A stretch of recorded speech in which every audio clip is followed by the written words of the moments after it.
to a new video here. We got some pretty shocking news coming out this morning from Israel. The Houthis have struck in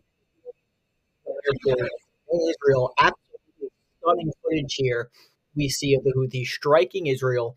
And again, it was a single ballistic missile which the intercept systems just apparently failed to take down. And I believe 8 were wounded, but that number, who knows what the real number is there. And again, it's pretty wild stuff. You see some of the reaction here. This is some of the debris from the strike. There were some initial reports that it was intercepted, but it was not intercepted. It was a direct hit on the airport just outside some of the terminals here. And again, if it hit the actual airport, you could have seen a mass casualty event. Like, it did not hit any plane, but it was a significant strike. People were running all over the place inside the airport itself. And here's some of the debris as well. Pretty stunning. It created a massive crater here. And obviously, and look at this. I mean, this is just stunning. We see the crater. This is the crater from the ballistic missile that struck.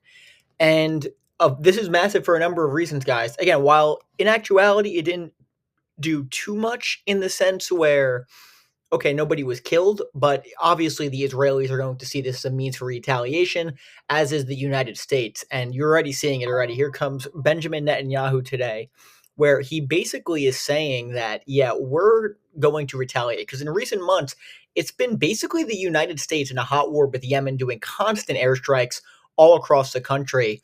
But now the Israelis are saying, okay, we're going to get involved here. Now we are going to personally be striking the Houthis after this. So we could be seeing this week massive Israeli airstrikes in Yemen. So this is just escalating at a ridiculous pace. And again, it's important to note, guys. Oh, I thought I wasn't recording there for a second. I was like, oh boy. But again, not only are they going to be striking the Houthis, he's also making wild statements here. Basically, of course, what we see is blaming Iran, saying this is all Iran. This is Benjamin Netanyahu putting out a statement from a post from March 17th, where Trump basically said any sort of attack by the Houthis will be basically viewed as an attack by Iran, and basically they'll strike Iran. And of course, you see Benjamin Netanyahu playing right into this. President Trump is absolutely right. Attacks by the Houthis emanate from Iran. Israel will respond to the Houthi attack against our main airport, and this is the key, guys, at a time and place of our choosing to their Iranian terror masters. So basically, the Israelis are openly saying, we're going to be attacking Iran.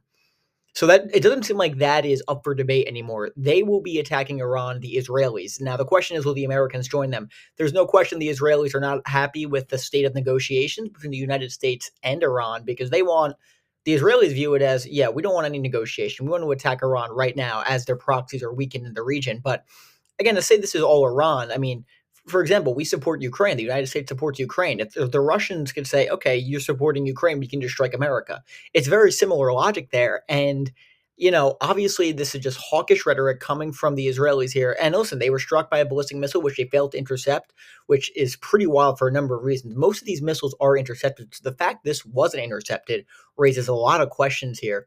So the Israelis are basically openly saying we're going to be escalating against Yemen in return for this, and we're going to be striking Iran. So this is obviously a major escalation here. And this also comes a couple of days after Mike Waltz, national security advisor, was fired. Now Marco Rubio is there as a temporary, quote unquote, national security advisor, but he's extremely hawkish on the issue of Iran. And the other day, Secretary Pete Hegseth said, message to Iran, we are seeing your lethal support to the Houthis. We know exactly what you are doing. You know very well what the U.S. military is capable of, and you were warned, citing Trump's tweet from March. You will pay the consequence at the time and place of our choosing. Very similar rhetoric to what Netanyahu is saying, at the time and place of our choosing. So basically, you have the Israelis and the Americans both saying, we're going to be striking Iran. So, I mean, I don't know this should be a massive news story. I'm not sure why this isn't a bigger story on the national airwaves, considering the fact that the Israelis and the Americans are both openly saying they're going to be striking Iran now. Now, this raises the question, okay, the Iranians see this. Will they do some sort of preemptive attack against Israel or American bases in the region? I don't think that's out of the question at all. This is obviously a massive, massive escalation. And again, this is from Israeli officials who basically, and from the Israeli publication Yanet, they said the time for restraint is over. Israel preparing direct action against Houthi targets in Yemen, and the U.S. has said it will not oppose a response. So now we're going to be seeing even more airstrikes against Yemen. And I think the bigger play, guys, is going to be what's going to be on the Iran front, because I think we could be seeing potential Israeli and American strikes on Iran soon. And that would be a massive, massive moment for the Middle East and in this conflict. And I just think it's going to lead to a massive regional war. If you strike Iranian nuclear facilities, the Iranians have been very clear it will result in war. You will have massive Iranian strikes on American bases throughout the region, as well as Israel. So this is just a stunning, stunning escalation here in the last 24 hours. I mean, look at the video is truly stunning. Look at this. Does you see the coming out of the sky? Massive absolutely stunning footage. So what happens next is anyone's guess, but there's no question the situation in the region is absolutely escalating. Unbelievable, unbelievable development here. Guys, if you enjoyed this video, make sure to like and subscribe. It's super good for the algorithm. And my Patreon and Amazon link are in the description as well, so check that out. Comment, again, like it. Let me know what you think about this. Will we see some sort of Middle East regional war? I don't know. I think it's heading in that direction. So let me know what you guys think of this. I think the negotiations will probably fail. I think it's pretty clear at this point with Iran and the United States. So that's what I got for you guys today. Thanks for watching, and I'll see you later.